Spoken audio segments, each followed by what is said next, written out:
the way that we want to get those perfect avocados or blueberries in the grocery store, our slight consumer preferences around that flow all the way back to what happens in the field. I've seen the entire kind of value chain at every step, and the yield loss and the waste that occurs and the resources applied. It just needs to be reshaped from the beginning. So I think that there's a huge system design challenge there. There's partnerships there, but there are some technologies at each of those stages that will just help make it more efficient all along there. This is Andrew Vance, and you're listening to Choose the Hard Way, where my guests share stories about how doing hard things builds stronger, more resilient humans. I've spent more than 25 years telling and shaping the stories of the world's top performers, brands, and businesses. In my career, I've been the head of content at TRX, the human performance company, a communications executive at Strava, the social network for athletes with over 100 million members. And I spent the first decade of my career as a journalist writing for outlets including Rolling Stone, Outside Magazine, the Los Angeles Times, and dozens of other publications. Today, I advise and consult with businesses and nonprofits to develop high-impact content and communication strategies, and I coach leaders who are ready to become high-performance communicators. If you'd like to work with me, you can DM me at HardwayPod or reach out to choosethehardway@gmail.com. I'm also now considering sponsorship offers from mission-aligned brands to support this show in 2023 and beyond. If that's you, reach out. And you can sign up for our monthly newsletter at choosethehardway.com to get a drop of insights from recent episodes. I've been putting a lot of love into making this show since 2018, and I'm working hard to reach more ears. Please take a moment to hit pause, share this episode with a friend who likes doing hard things, and rate the show 5 stars wherever you listen. It helps more people benefit from the insights my guests share, and I really appreciate it. The San Francisco Chronicle calls SRI the birthplace of some of Silicon Valley's most important innovations, including the computer mouse, robotic surgery, the modern internet, and wireless networking. Chris Cowart is the managing director of the SRI NSIC Innovation Center, partnering with Nomura. The center is dedicated to accelerating the adoption of Silicon Valley's disruptive technology innovation processes into corporate Japan. Chris is an expert on the future of medicine and the future of sport, and has been a venture partner at Montage Ventures for 2 funds focused on disrupting retail, health and wellness, and consumer financial services. Chris has been a user experience design and product executive working across brands, innovation consulting, and venture communities for more than 25 years. A formative part of his work experience includes 14 years at famed design and innovation consulting firm IDEO. You can't swing a stick in your home or office without hitting something IDEO helped design to make better or perfect it. At IDEO, Chris pioneered the human factors and user research disciplines in the design industry and launched many first of their categories products for the company. In this interview, we cover all of that and more, including Silicon Valley's kiteboarding secrets, the invention of the TiVo remote control, and a fascinating breakdown of a Google X moonshot project focused on food waste that didn't quite make it past the stratosphere. Chris and I have worked and raced bikes together, and now I'm excited to share this interview with you. Yet, my friends and family consider Chris's greatest innovation to be introducing me to my wife. I agree with them. Thank you for the introduction, Chris. The best place to follow Chris is on LinkedIn, and you can find that link in the show notes. I think in terms of design, it really started in undergrad. I'm sure I should credit my parents for taking me to Bob Dylan concerts, and my dad being a art photographer, and my upbringing around art shows and galleries. But I went to university, and just because you're good at math and science does not mean you should be an engineer. So midway through freshman year, I was failing out of engineering, and thankfully found this joint program between design and psychology. So I kind of dug in, freshman, sophomore year, and actually studied what I'm doing today, 30 years later, which is pretty crazy. Why did that interest you? I really felt like, well, design in that era was just design was represented in not in the kind of the holistic way we think of now, and all of the specialties of interaction designers and service designers and brand designers. There were just designers, and they were largely industrial designers, and just all of the stuff that they did was just incredibly evocative and sexy. And it was all about automotive design and just pure shape giving. And I think that hooks you, and you're like, I want to be a part of that and be able to deliver this beauty out in the world. And then what I realized is that I wasn't actually that talented of an industrial designer in terms of shape giving, pure shape giving, and my long time kind of contribution to the field of design is around design research and understanding people. I think that's kind of somewhere around in undergrad or grad school, thinking about how people actually perceived things that in the world, and were interacting with objects and services that you presented. And that just fascinated me as almost like a stimulus and response, and being able to, in the purest kind of cognitive psychology way. So that's what really hooked me. It was kind of 30 years ago, thinking about how people interacted socially, when you provided some sort of stimulus, and in that case, it was a design stimulus. How did they behave when you showed them a Tylenol bottle, and you were trying to figure out how to get through the child proofing, which was largely adult proofing. And really, the all of those kind of things just started there. The flashing zeros on a VCR. I just felt like I had to solve some of those problems on behalf of humans, instead of thinking about it purely from a design or engineering perspective. And when you set out on this path, was human centered design something that you were aware of? Was that discipline was emergent at that time, but did you have knowledge of it? Yeah, yeah. So this was definitely aging myself. I mean, this was the early '90s, and I studied under a professor that really was kind of the grandfather of consumer ergonomics. And I mean, this goes well back into my family history of military service, and trying to figure out how to put pilots in aircrafts, and the cognitive load and ergonomics. So that it came back around with this professor who designed the Reach toothbrush. So like that, trying to the early days of kind of ergonomic design, were fed into human centered design. So human centered design really came about, I think, in over steadily between in the early '90s, throughout the '90s, having multidisciplinary psychologists or anthropologists join the traditional design firms. So I joined IDEO in 1997 after a few years of designing blood gas instruments in Boston, and I was really thrust into this world of human centered design in its nascent days, where the practitioners of design research or ergonomics or anthropologists were trying to figure out how to add value into the design process. We knew we had something at our fingertips, either how man machine interface kind of work together, or the psychology.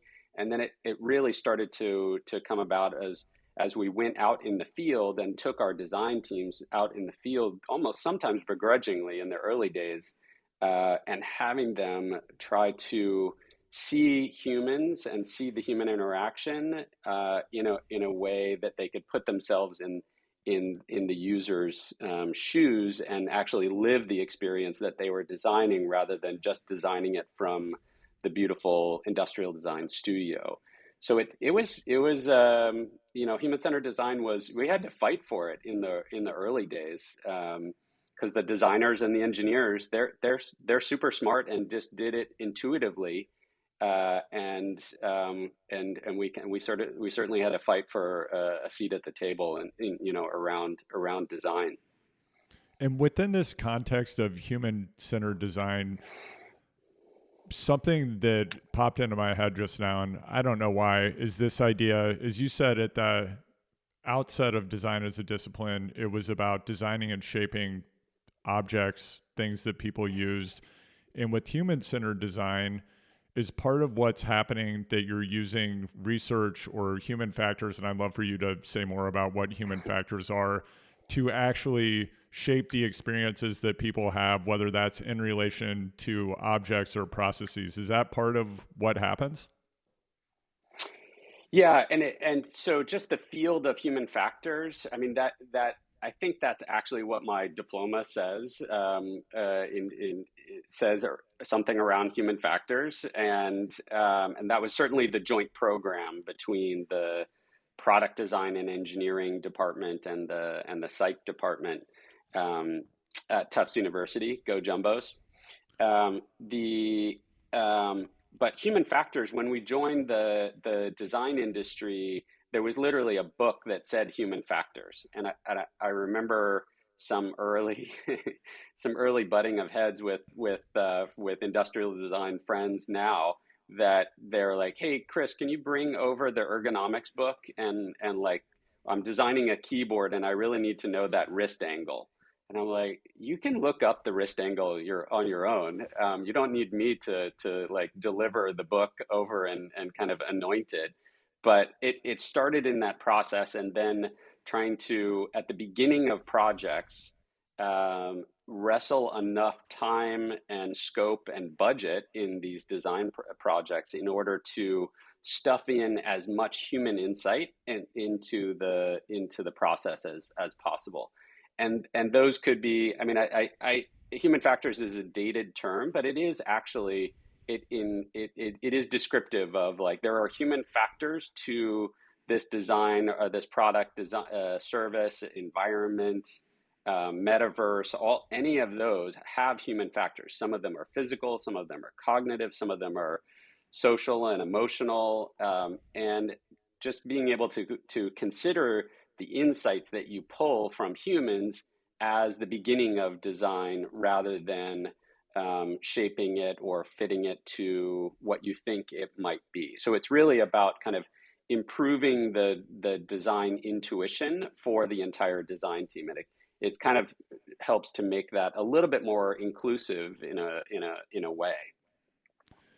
And when you're taking a human centered approach, does that mean that based on the research, you're designing in the direction of what people or what you're observing about people shows you that they want or need? Or are there instances where that's set aside? And, like, to use the Steve Jobs, I don't remember which thing it was, the iPhone, the iPad, people weren't asking for that, but you're designing something for which they actually have this need ostensibly. Yeah, and you got to remember this, that through this field of human-centered design or ethnographic research, it's not like there was never consumer insights or market insights, right? So there were market researchers who ran focus groups for decades, and one of the things, and if even if human-centered design didn't exist, we've done market research in focus groups as a way to inform products and services or pricing. And then now we do all of this quantitative, very highly quantitative, insight driven stuff that you would get in some sort of analytics dashboard. In the middle there, but those tools are exceptionally good at identifying kind of the 50th percentile and all of the insights, some standard deviation from 50%. So you get that middle. And if you're really trying to validate a design or an idea or a market concept with that, like the bulk of the market, those are fantastic tools. Human-centered design was really built and tuned in order to grasp insights, and inspiration for ideas. So this connection of what people say they might, because that was the knock on focus groups. You would get a bunch of people saying what they want, and then you would design exactly what they want, and you deliver that to them, and it was terrible. Like it didn't actually hit because there's a tension between what people think that they want and what they actually need for that problem to be solved. And so that was that's the core of that. And there have been many kind of debates or even arguments that I used to get in with market research based clients.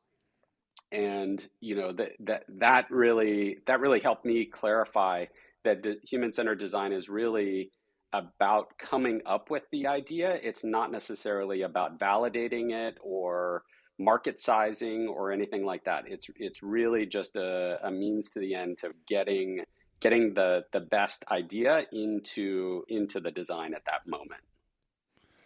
So ultimately, at the end of that process, it sounds like at times there could be some high tension conversations potentially, because is what you're discovering with this human centered approach not always necessarily congruous with what a business needs to do or can afford to do.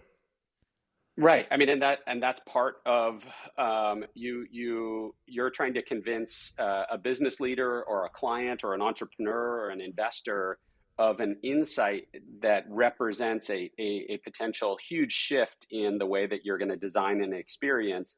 And they say, "Great, how many people said that, or how many times did you observe that?" And you said, "I saw it twice."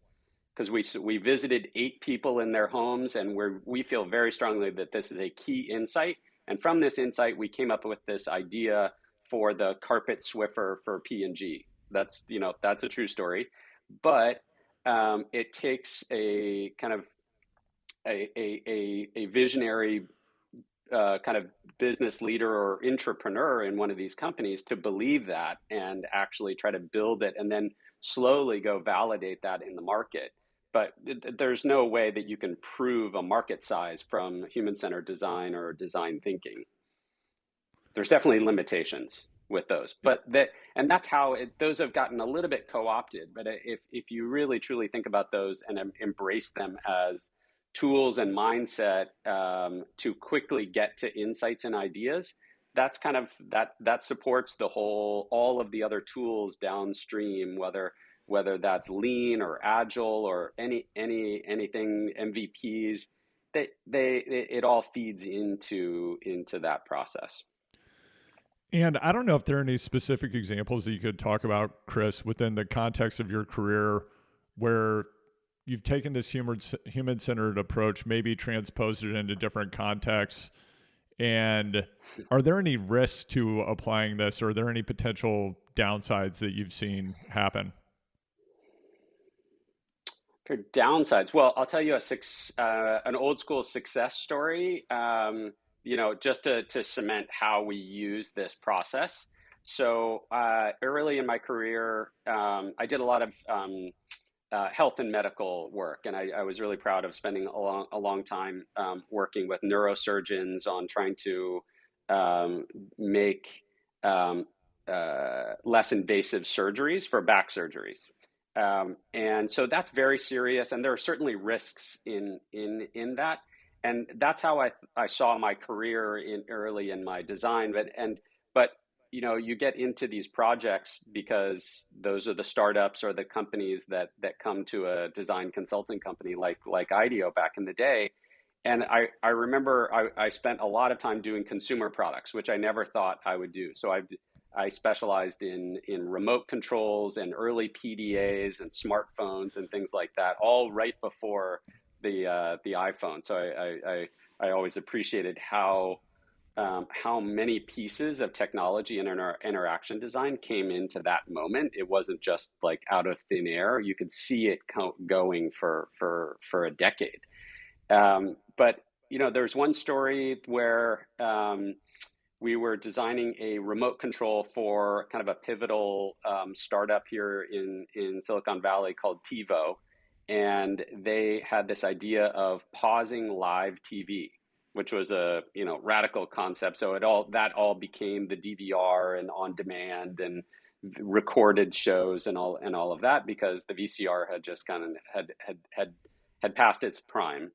Um, And so they asked us to do, they really wanted a cutting edge remote control. And if you remember the remote controls of that era, there were Sony ones that looked like you had spilled a bunch of chiclets on a, on a huge pad, and there were these tiny buttons, and you never knew where, how to actually, you just want to change the source or get the volume or, God forbid, try to, figure out the surround sound. And we we went into somebody's home and asked them to just show us, demonstrate. Hey, so if you went from kind of this mode of watching to this mode of watching, and he was kind of a guy sitting back in his lazy boy, and the remote controls were probably this big at the time, and he looked at it and he was kind of interacting with the top of the remote control, and then he used the remote control and he pushed it down on his belly to kind of navigate down to the bottom part, and so he could deal with the 10 buttons down there. And that was just one of those moments. You had to be there because you would never they would never have told you that story or volunteered that story in a focus group or in an online Google consumer survey. You just don't get those insights without actually being immersed in the problem. That's a simple example, but that's how we came up with this kind of peanut shaped iconic TiVo remote, which I largely think, I mean, I still have two that work around our house. And it's funny now having teenage daughters that pick it up and either thank you or blame you for making the remote control in that way. But that's how you take that observation, turn it into an insight, and it translates into design. So that's the one of the six, or very prototypical success stories of how you translate those things. So getting back to your risk question, are there risks? Yes, there are risks if you think that using human-centered design or design thinking is the only way that that your process is finished. Because if you're able to, um, the danger is if you don't actually go through the entire process. If you go out there and you do a good job at the front end, and you observe and you gather insights and you convert those into a concept. But then if you don't take that concept and prototype it very quickly and try to refine that and test that through that process, that process is so critical because there are plenty of good ideas that you come up with in a brainstorm and that are terrible, that will not make it into a product. And being able to kind of prototype those on paper or a quick Figma mock-up or foam core or just whatever is the quickest, lowest fidelity that you can start to learn. You kind of want to get these ideas and then break them as quickly as possible. This has become part of the vernacular of Silicon Valley around take prototyping a business or a business model and try to break that as soon as possible and learn. The risk there is that you're doing that in kind of business in beta and doing that with real customers. So I think there's brand risk there. So not running the whole process and be willing to experiment and learn and break stuff with the explicit goal of de-risking. I mean, that's what you're trying to do, is really trying to kind of de-risk what you're going to put in front of your customers. And as someone who's been a practitioner and a theorist in this space for several decades now, and it is a practice that requires deep levels of observation, empathy, and understanding of people. Has your practice of this shifted how you think about humans in general? There's yes, and I think that there's a tension. There's a couple of things I have to say around here as a practitioner, because if you some people really want to stay sharp and in that craft, and that means you need to kind of follow a career path as an individual contributor and lead teams and lead clients in that process. And some people have found that limiting in that then they can't either, you know, get promoted or feel like they're making larger impact, whatever the motive might be. And there are ways to start to leverage that, but many people, you know, will feel like in order to be the best practitioner and you know, kind of evolve as products and experiences evolve, that you need to be stay as a practitioner. I've found that as a way that to be able to take that body of mindset and toolbox, and I just keep feel like I just keep adding tools along the way. You know, that's kind of why I paused my design consulting career and got a business degree and explored venture capital and entrepreneurship and how to leverage all of that in different domains. I think that was kind of like set me on a path of kind of curiosity in different domains. How can we apply this to fill in the blank?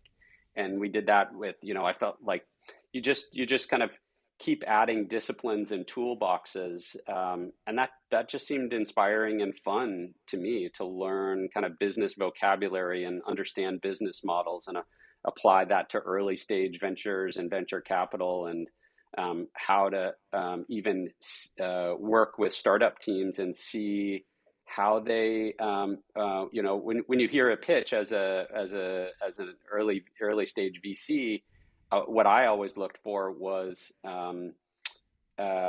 do they know, do they have a user insight, right? So you kind of take that practitioner mind and say, does this team have what it takes to actually understand that and convert human insights, business insights into something that and be able to build it. So it's really just being able to take that practitioner mindset and then just find a way, whether it's in, you know, again in early stage venture, or I had a lot of fun doing that in kind of the field of futurists and design fiction and science fiction and things like that as a way to show what is possible.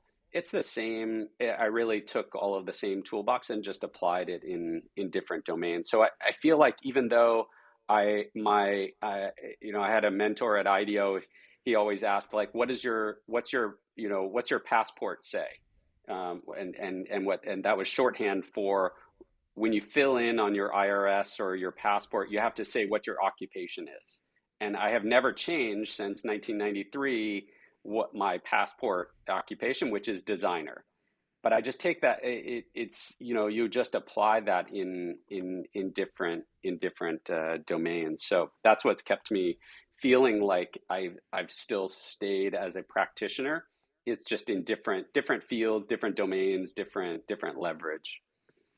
And Chris, that's part of what I've always admired about you as just as a human and as a professional is you're continually exploring. Your curiosity is taking you into new spaces and places. And as you said, you're transposing a body of knowledge, of experiences, of skill sets into new and different spaces and places where clearly there's some complementarity and you can apply your body of knowledge. Has that felt natural, like a natural progression to you, or has that felt risky? That's definitely felt risky from a career perspective. There's definitely been points where you're thinking, you know, when somebody says you have the most interesting resume or career path, and you're like, well, it was bumpy. Let me tell you, there was nothing, you know, but you kind of, the path felt natural because you were following your intuition and following curiosity. And that didn't necessarily there were definitely points in my career where I could have taken easier routes in terms of, you know, I'm just going to plop into this company and grow with this company. And, you know, I probably missed many big opportunities in careers, but I felt like I followed the path that you know, kept me inspired and kept me building in a way that has, you know, led me to wherever I am here and wherever I'm going. I don't think I will. I don't see myself going back to a more conventional kind of career. And I'm in one job now, but I feel like you always have three jobs in a way. And I feel like I'll always have this balance of design, innovation, venture, entrepreneurship, and looking towards the future. And I don't see any other way, forward without that. And that's clearly that's a set of common denominators. As you think about the other experiences that you've been involved in professionally, are there any other shared characteristics of opportunities that you gravitate towards? Shared opportunities? What do you mean by that? Well, just like shared characteristics of the things that you've ended up doing that you're like, yeah, I should definitely try that thing because it ticks these boxes. Yeah, I was thinking about that. I mean, you know, the way that you branded this, this podcast years ago. I can't remember when you kicked this off, but it definitely resonated, and then made me, over the past years, reflect on the choices that I've made. And so maybe this is kind of where you're headed, which is um, some of the shared characteristics of choices that I have made.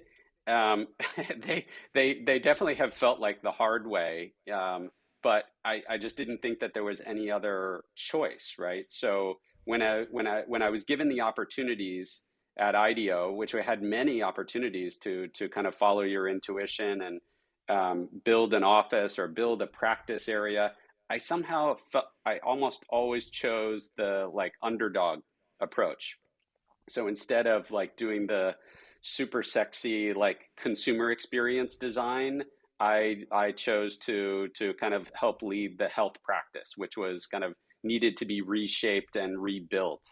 And I think I've done that with small growth organizations. And I think in the last 10 or 12 years, I don't think I've joined anything other than essentially a startup. And whether that, even if that was a startup attached to a big organization, which is where I am now at SRI, I feel like that's the kind of that underdog reshaping is something that really resonates with me. And that's it feels somehow not as scary as a true startup, and saying like, there's two of us with laptops on a card table trying to build PayPal. That feels scary to me for some reason. But being able to take something that is clearly needs to be retilled, and given new life, that feels really compelling to me. Can you share a bit about what you're doing now at SRI? Like, what is it and what do you do there? Yeah, so if for people that don't know SRI, SRI has been around 76 years, I think. It was originated after World War II.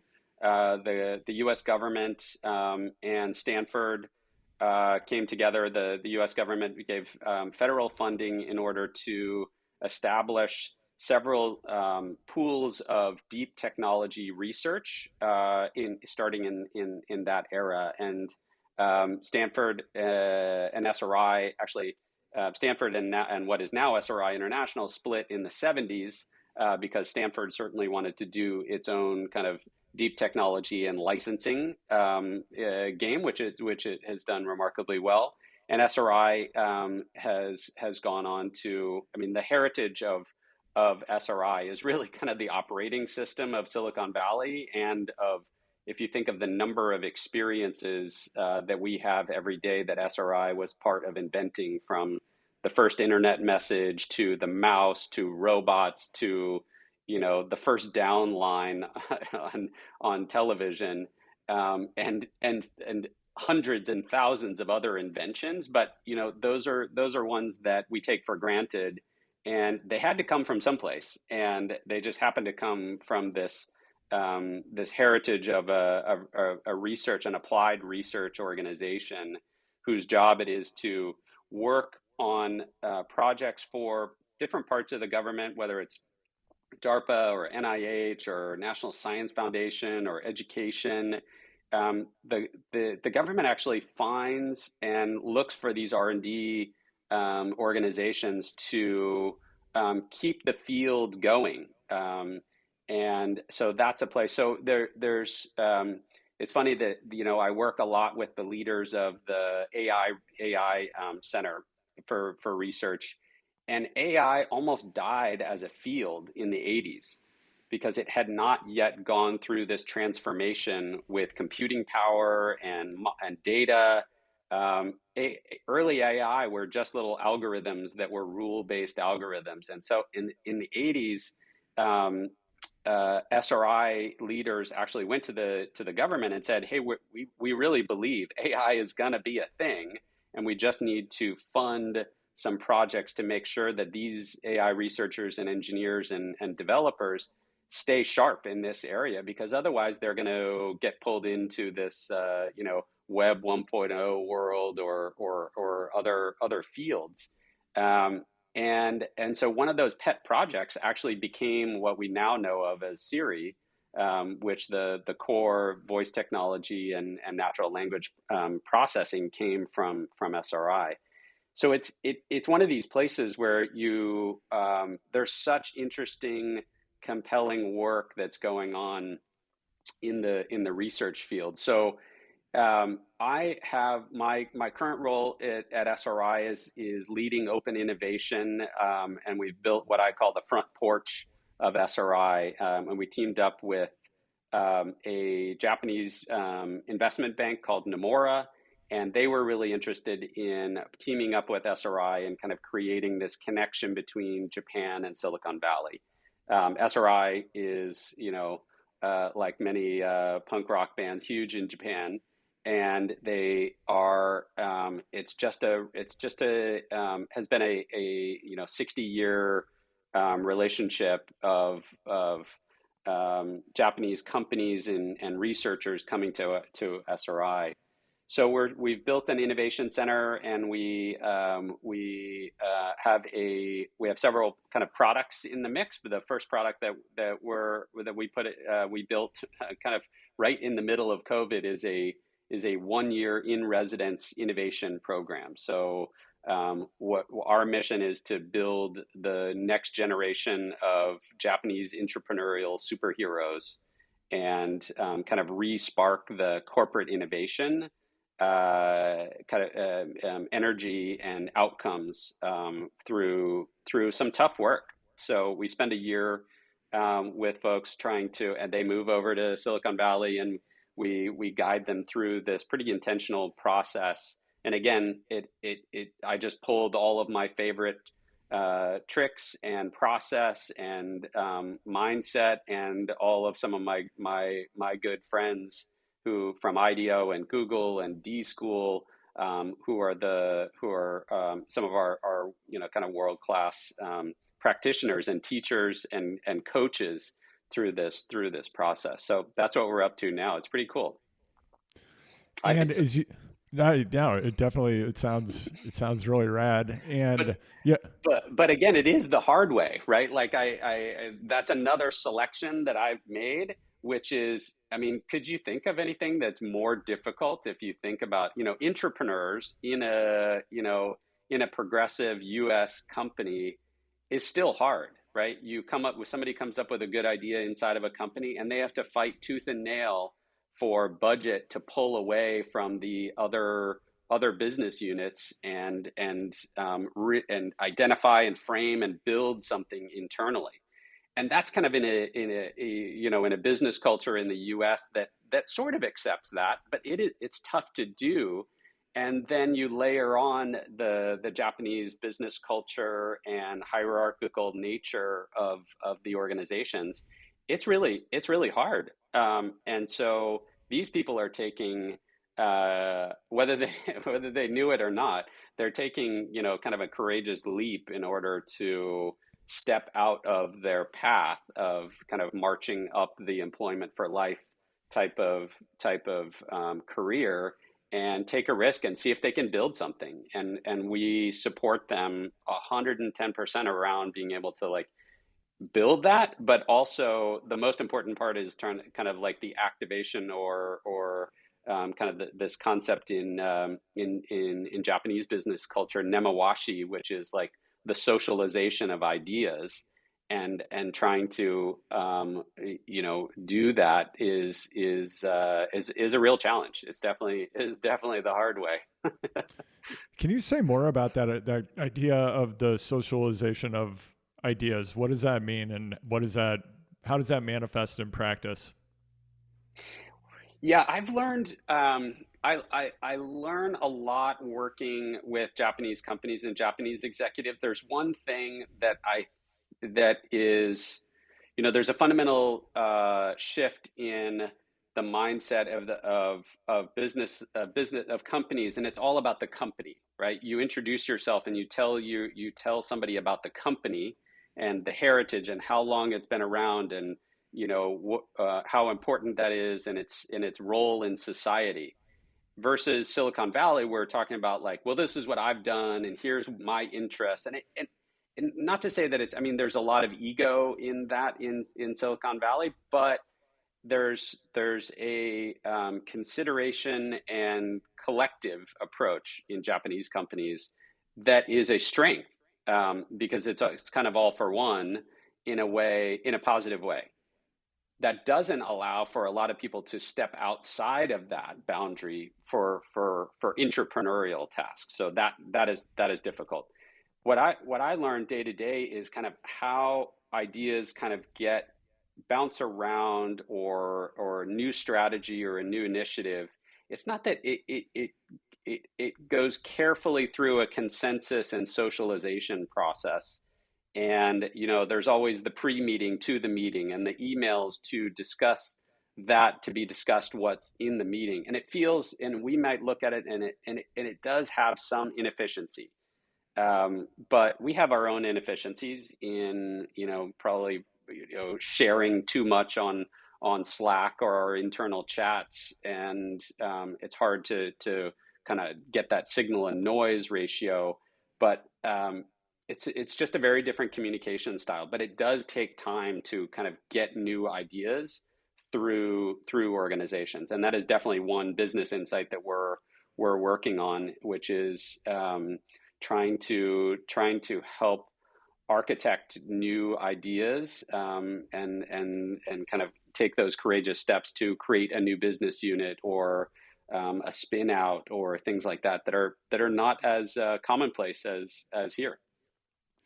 I wanted to loop back to something that you shared earlier. You mentioned this phrase design fiction. Did I hear that right? Yes. Yeah. Okay. I don't know what design fiction is. Can you say more about that?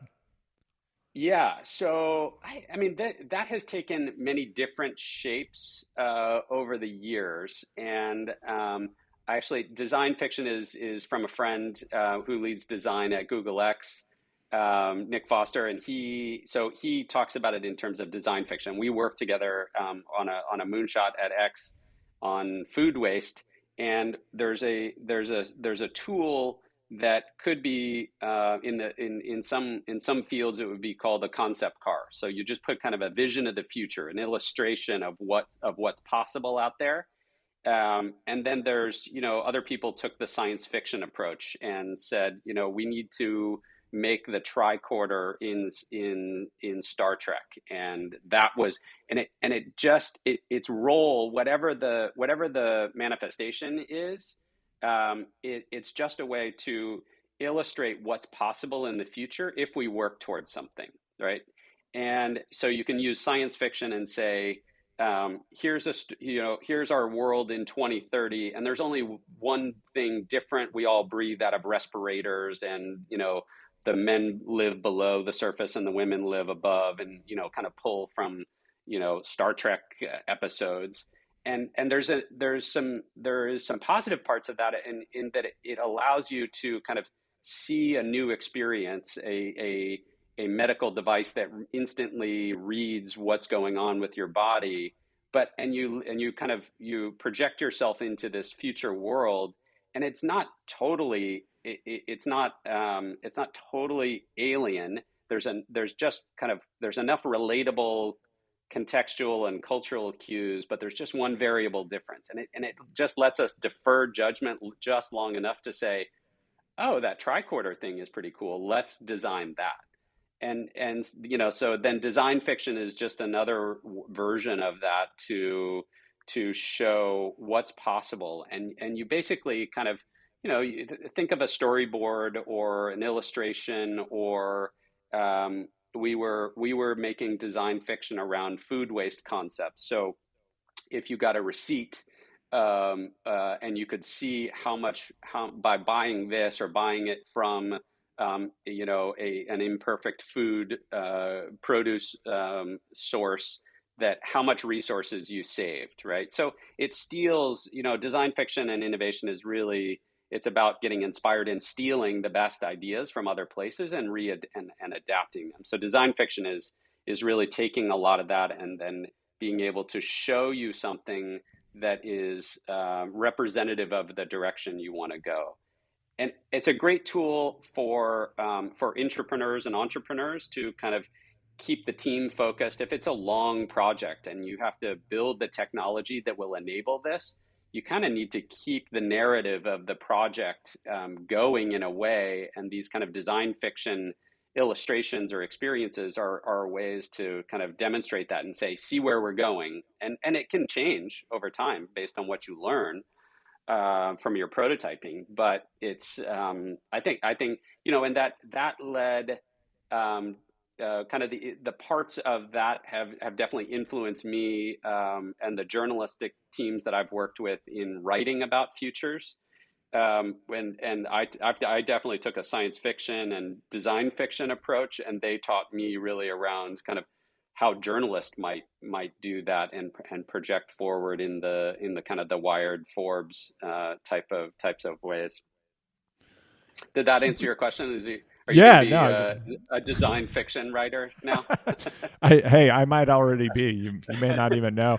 But yeah, I mean, for people who are outside of the Valley or not deep in design, you mentioned you've worked with teams of journalists working on some of these futurist concepts, but typically, what disciplines are you drawing on? I don't know how much you can say about the Moonshot project that you were involved in, but if we were to take that as a for example, what types of experts or disciplines do you have involved in envisioning something like that? At what stage of the process and to what end, and where does it go?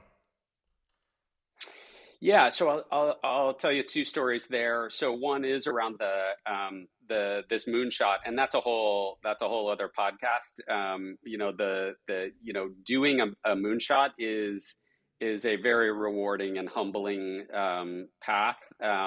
I can jump to the punchline, which is we built a moonshot project to reduce food waste in the U.S. So this was an effort inside Google X to identify and redirect perfectly good produce.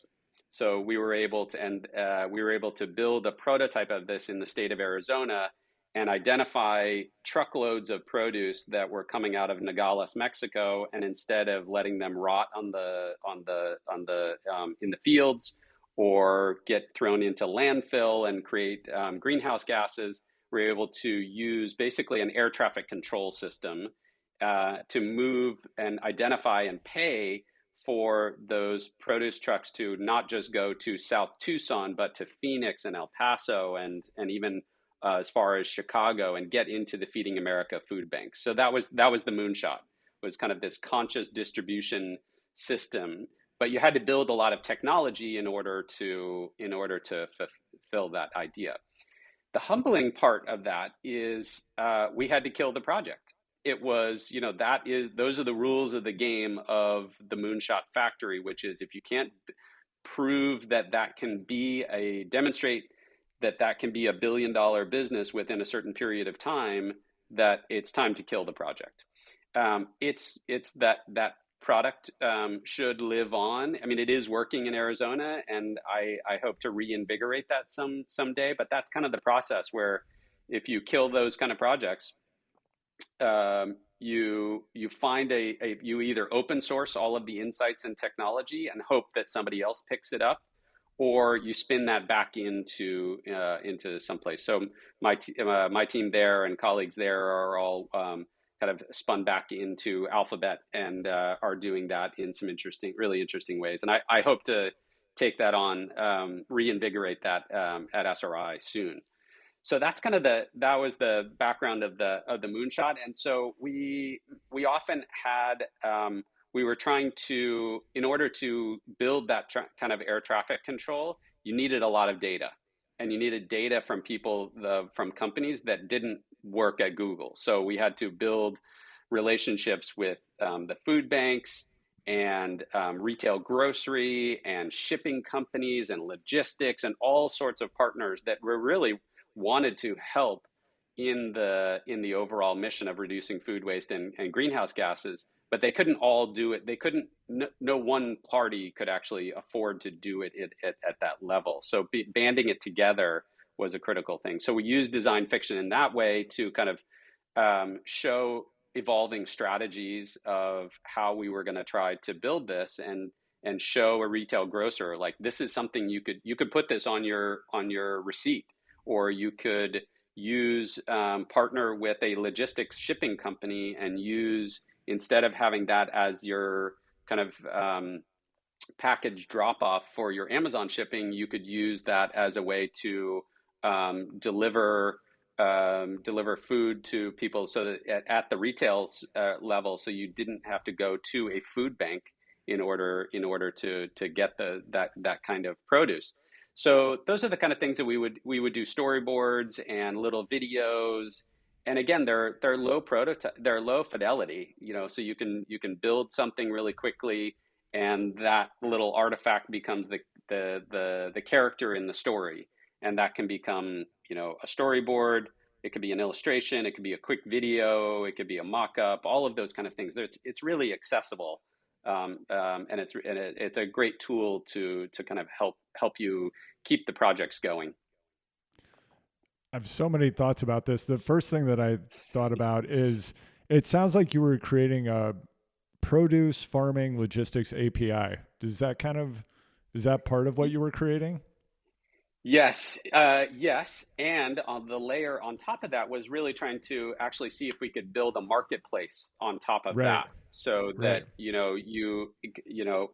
that partners give you data, they get some value exchange for that. The tax credits and donations are a huge part of what drive food donations in the U.S. But at some point, somebody needs to pay for the trucking. So many of the food banks raise money not for food, but for moving it around and getting it from the donation site to a warehouse, and the warehouse to the kind of agencies. There's 200 food banks in the U.S. Ish, but there's like 60,000 agencies, or what you would think of as like a soup kitchen or a church donation area or a community center, boys and girls club, any of those kind of things. There's like, but it's a huge distribution and math problem essentially, which is why you imagine that feels like something that is potentially solvable with the right partners and the right data. I'm really intrigued by something you shared about rapid prototyping, and you also have mentioned connecting human-centered design thinking to lean and agile methodologies, very popular in startup and tech, kind of everywhere now, right? Um, but when you think about kind of this atomic unit of testing something, can you just say more about that prototyping process? Early on in lean and agile, there was the idea of the minimum viable product. That's moved more in the direction of the minimum viable test and something even more Mm-hmm. reductive than an MVP. Uh, so, can you just share how you think about creating the lightest weight test possibles, whether it's an idea for a concept that you're testing, or when you've worked with entrepreneurs in the venture context? How do you think about that? Yeah, it's really,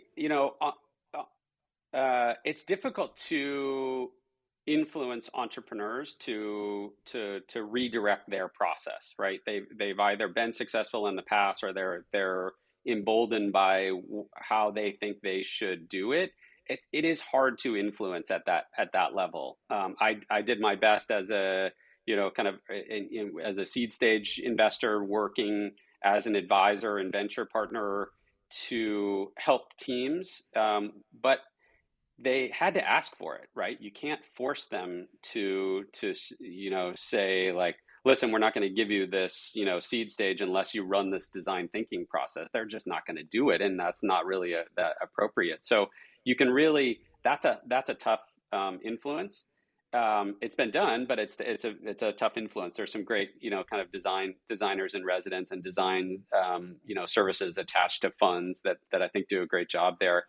The way that I think about it is, it has to, the reason to do that kind of prototyping is needs to be the motives need to be aligned, right? So if you have an idea and you're able to prototype something, you're essentially the way to talk about that to a business leader is that it's about de-risking something.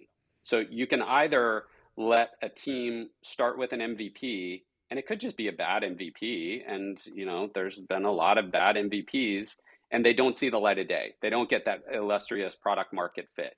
And so you could let that run, and if you have the money to have 5 teams working on MVPs that are sort of aimed at a similar use case or a similar market, then that's great. Then you're kind of diversifying, and one of those should hit. Um, but if you just have one shot on goal and you're using this MVP and you don't prototype enough inside that MVP, and prototype with the idea of learning and retiring or promoting or killing ideas, I think that's one of those things that I know you and I have both seen MVPs that we've been either a part of or advising, that they just keep noodling and noodling and noodling, and somebody's got to tell them, or they've got to have the discipline to say, this isn't going anywhere and this MVP is never going to hit. Now, the Silicon Valley success stories are built on the perseverance of people that have kept going on those MVPs and pivoted there and pivoted here, and sometimes they don't run out of money and they finally hit that product market fit. Those are such edge cases, but they've been widely celebrated. So there's a tension that you just got to keep, got to get a little bit more runway. That MVP is really going to pay off, and sometimes they do. And so I think my idea, I think, is really about getting teams to understand that you really are. If you believe in the vision, then this is the prototyping, whatever form that takes, physical, digital, any of those, any signal that you can get on a prototype is de-risking your idea and helping you continue to shape that and keep it alive. That's the goal. What problems interest you the most? I think that there's, the two or three that I've spent over the last, I would say, since 2019. I mentioned the food waste. It is a massive problem that really it is one of those that as we've matured and around climate challenges and impact, that we think about kind of low carbon approaches and decarbonization.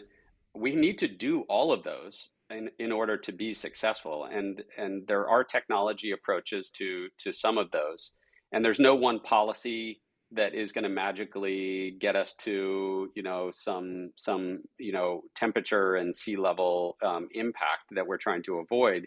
We're going to need to do all of these approaches, which is great because there's huge impact, huge positive things, de-risking major climatic and nomadic and population events that could be out there. Those can be mitigated or avoided, and there are some great tech approaches to this. Food waste is just one.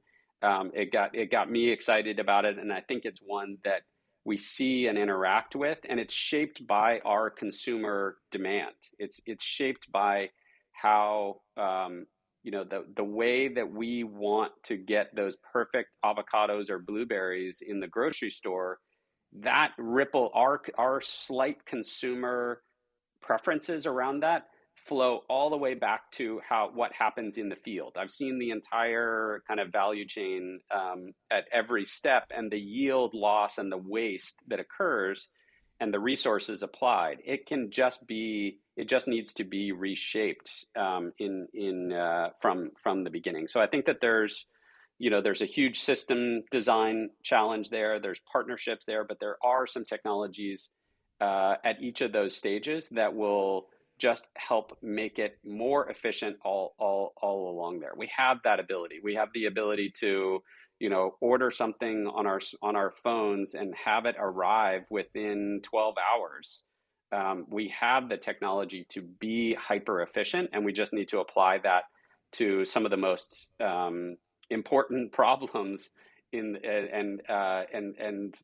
the world. Food and water are that's it, right? I mean, there's this is like getting to Maslow's. We get to education and up the ladder, but if we aren't solving for food and water, it's a massive miss. So I think those are really exciting. And not just food waste. I got involved in a startup Treasure 8 around just making great food more sustainable and more freight efficient and all of that. And there's so those I didn't think 10 years ago that I'd be that excited about food, but I think that's kind of that's that curiosity path that we talked about earlier. Is finding those next big pools and being open to that. I think that's the key, is going into some of these with an open mind, or and seeing the areas that are of most impact. What do you consider to be risky? You know that you know me as an athlete as well. I feel like the most risk is like towing the line against your competitors, and kind of seeing what you've got. Like that feels personally, like emotionally, the most risky is just showing it and like blowing up on the race course or whatever. I kind of feel, because of the way that my role in the kind of the innovation community and open innovation economy is, I kind of feel almost fearless in those areas. I know that we can make a difference, and we have over decades. And so I don't, there's a lot of people that have high expectations of what we're supposed to deliver, and we often do. And I'm not, I don't see those as risky, because that's part of, as I said, process is about de-risking what you're trying to do. The risk is raising a huge amount of money and blowing it on projects that should have never seen the light of day. That's riskier, than actually kind of doing this innovation thing. So that doesn't scare me at all. It probably should, but I feel more personally risky, in kind of can you show up on the day and and meet your personal expectations. I think that's riskier and scarier to me. Yeah, and that's an experience that we've shared together a few times. And for you, you've been involved in cycling for a long time. What is your interest in that sport, and what does it bring to your life and to you as a human being? Or alien? Perhaps you're from another planet. I don't know. I wish I was. I could have done a lot better in those cyclocross races. I joke with my friends that people are, cycling is one of those funny things culturally. I feel like I've been living it since I was like 10 or 12. I've gone through so many different sports. middle distance running and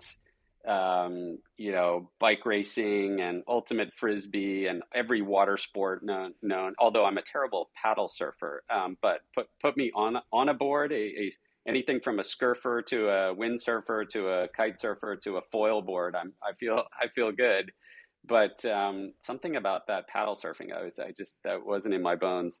Um, you know, we look like we're extreme sports people, and in a sense, we are. I guess if you zoom out, we're definitely kind of extreme and elite in those ways. I always think of myself as a mediocre. you know, that's the tough part, right? You conceptualize and you know that you're in this top percentile of sports and athletes, and, and you realize you're just kind of in the middle of the pack. Which keeps me motivated. But I think that those are, cycling and kite surfing have been often joked about as the new golf, and in a way they have. I've really enjoyed the communities and the people and the experiences just of kind of going for the fun, fast group rides here in Silicon Valley and meeting, former pros and Olympians and investors and bike bums, all alike. Everybody, that kind of shared experience of just doing that kind of ride together is really gratifying. I think and I did the same with kite surfing entrepreneur investor communities in here and in Hawaii, and those are super fun. It's a luxury and a privilege to be a part of those communities. And they brought so much connections. That's what I tell people that are coming to Silicon Valley. Like, how do we fit in? How do we go to the right meetups? And like, forget the meetups. Go, find an interest, find your community, and they'll take you in. That's the way to kind of fit in and thrive, at least here. But I don't know. Where do you? I mean, I listened to one of your recent gravel podcasts.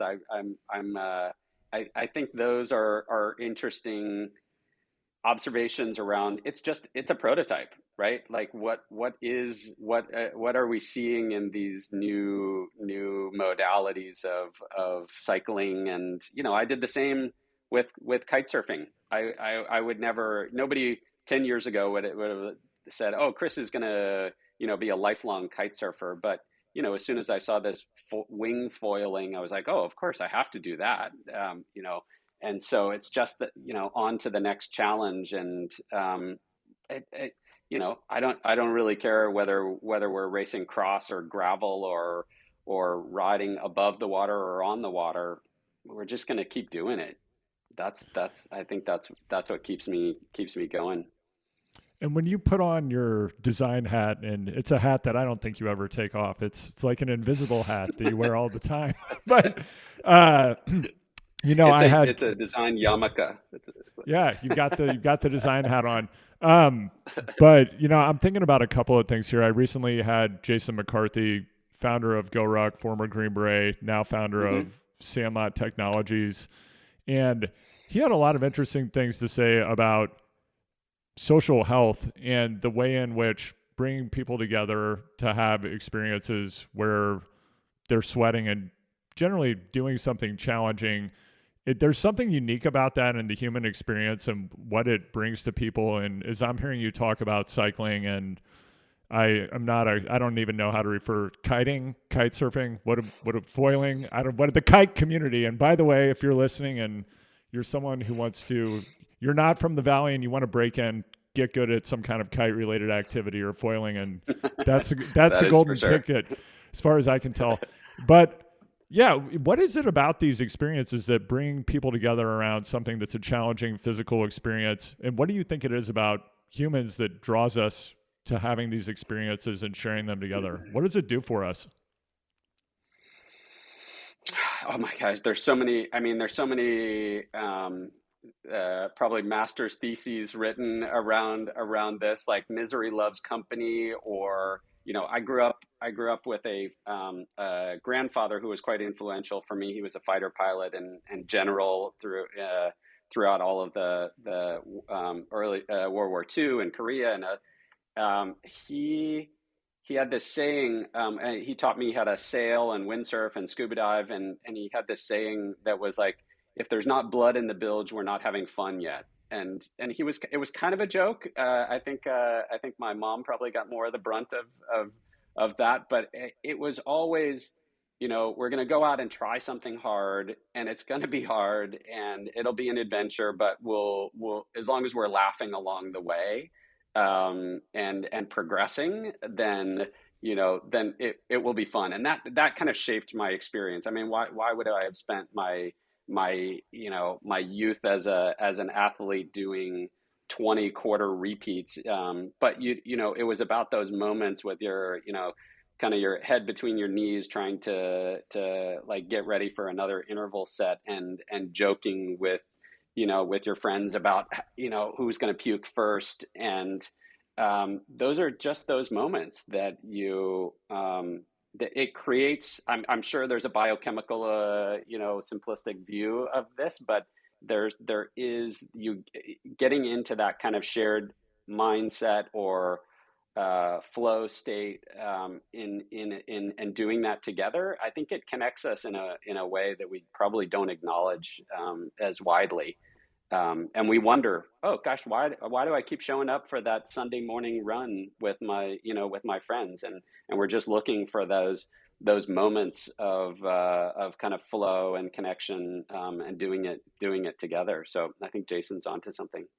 Yeah, and I think something that you just said really resonates, Chris, around not just the idea of people coming together to do hard things that and physically challenging or intellectually challenging, because I do think whether you're creating future fiction and working on a moonshot, or you're coming together with your buddies to whatever, go on a ride, go on a run, do something fun, that the idea you mentioned laughter and laughing while you're doing it. And I think the deeper I've gotten into this show, we're going to hit the 4-year anniversary November 8th, which is my daughter Ava's birthday. I watched this from the hospital room the day she was born. I hit publish. And I think one of the things that's evolved for me over time is I've talked to talented people like you with a great depth of experience, is that, yeah, fun is a huge component of doing hard things. And it's just, sometimes it's just, yeah, it's like you're doing something that's really awful with people you care about. And it's just ends up being funny. I don't know. Funny maybe is not the right word, but you're having fun with people you care about through this shared experience of doing something difficult. And that can be the case whether you're electively going and doing something hard, or if life is imposing something challenging on you. If you do have a group of people you care about and love that you're moving through that experience with, it tends to be a really memorable thing if you get to the other side successfully. So I Yeah. think yeah, thanks for sharing that, because I think that laughter part of it is it's a huge part of it. I had another guest, Lindsay Dyer, the big mountain skier, activist, filmmaker, and that was one of the things she shared on her episode. She was like, yeah, I can, she's like, I could do what I did later in my career because I was getting up at 4:30 in the morning and lifting weights when I was a young person. But what really got me into skiing was that my dad would have a bag of jelly beans and we'd go out at dawn to like get up on the mountain, and he'd give me, it's like, wow, that's really profound. I mean, I guess maybe it's, as a parent yourself, maybe it's obvious, like, yeah, give kids candy if you want them to do something. But I hadn't necessarily thought about that in the context of when I take Sam and Ava out for a hike. After Lindsay shared that, my kids love hiking, but I was like, let's see what happens when we add some gummy bears to the mix. And suddenly it Right. was like 10 times as fun. I was like, oh, this is amazing. So, Well, the trick, especially as a parent of older kids, knowing that it's all a phase and it all changes, right? I can't get them back on mountain bikes that we used to do every Saturday and Sunday, and go for ice cream or snacks, or there was always something in my backpack to tempt them after or during get through the ride. But you just got to keep finding that next phase and that next enticement to make it fun. I had a really great high school cross country coach, and he would always introduce. He was a very intellectual guy, great, unbelievable age group runner. Held an age group Boston Marathon record for years, maybe decades, and he would introduce all of these like what looked like ridiculous, moments of in running and plyometrics, like plyometrics and fartlek, which is, you kind of have to laugh at fartlek, but fartlek was just this kind of, I'm going to I'll probably get the reference wrong, but it was kind of like this European Scandinavian movement around just kind of funny running. I don't, maybe that's the direct translation, but that's how I recall it, which is we would go on runs on these easy days and they would turn out to be hard, but we would just like, you'd run and then you jump over a fence and you'd run after this, and it just created this sense of fun and playfulness, which I think is a key thing. I know design teams that embrace play stay more inspired and more energetic through that. So I think it's finding what's appropriate for your team at that time. Speaking of which, Chris, I know that you've got some innovation that you need to get back to. You need to go continue to transform and change the world. So if people would like to learn more about you, is there anywhere you would like them to go, or would you like to remain hidden? No, I that is one area I admire what you have been doing over the last, seemingly since we started working together 10 or 12 years ago of this, being able to keep the word out and especially of late all of your social pushes. I need a teenage daughter to help me get on as famous as they are on TikTok. Um, most of the social handles, Chris J. Cowart, but you can find me usually on LinkedIn or rarely on Instagram or something like that. But find me, reach out, and we should all have a good PR agent as good as Andrew Vaughn. So you're very complimentary to your guests, and I have to say I was intimidated. I didn't know whether like I had to go back to special forces training in order to get on the Hard Way podcast, but finally after all of this time, and I have to say, my best joint venture is introducing you and Molly. So I still put that. I should put that on my LinkedIn headline. Maybe Yeah, I'd get more hits. I think you should. That's going in the introduction. But yes, Chris introduced me to my wife, Molly, for which I am deeply grateful. The best introduction of my life. So thank you for that, Chris. I really appreciate it. And yeah, That's going to be my new side hustle yeah, is I'll be celebrity matchmaker of Silicon Valley. So you've got the magic touch. So that could be the next area where you're doing innovation fiction. So, all right, awesome. Well, Chris, thanks for joining me, and really enjoyed this conversation. thanks, Vance. This is Andrew. I just want to say thank you for listening to Choose the Hard Way. If you enjoyed this episode, please subscribe, hit 5 stars wherever you listen, and leave a positive review. Go to choosethehardway.com to sign up for the newsletter and share this episode with a friend who likes doing hard things. If you're interested in sponsoring Choose the Hard Way, please reach out to @hardwaypod on social or send me an email to choosethehardway@gmail.com. Choose the Hard Way is a Big Truck production. It is produced and edited by Anthony Palmer at Palm Tree Podco. Thanks to Emily Miles for digital support. The content for this show is created by me, Andrew Vance.